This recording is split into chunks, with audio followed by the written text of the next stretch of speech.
Since it is seed starting time and or seedling up potting time, I need to clean up my seed starting trays and the nursery containers that I hoard to pot up my larger seedlings. Ideally, I do this before I store them when I'm not using them, but hey, I'm not perfect. But no matter when you choose to clean them, it needs to be done just in case there's any lingering pathogens or creepy crawlies you don't want in them.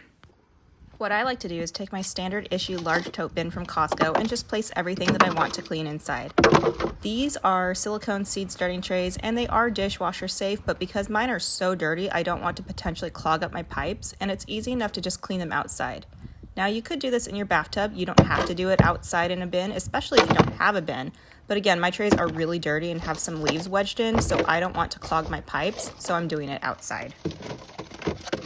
Once everything is in, I like to add a little bit of Castile soap. It's nice and gentle and you get a little sudsy action. You could use very diluted bleach, but I prefer not to since I'm using some of these plastic nursery pots and I don't want to degrade the plastic. Dishwashing soap can also work as well, but I really like how well Castile soap works and how natural it is. So just a few drops kind of over each tray or container, and then I'm going to fill it up with water just about until everything is submerged. It's okay to stack the containers if you need to because they have holes in them so the water will still get between each container. I'm going to add a little more soap and water to get some more suds going.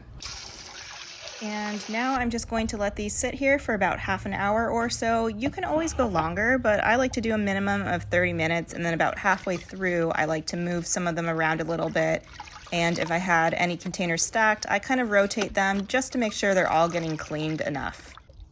So once they come out of the water, I hose them down and then I flip them over upside down and then I hose them down again and then I just let them air dry outside in the sun and then they're good to go.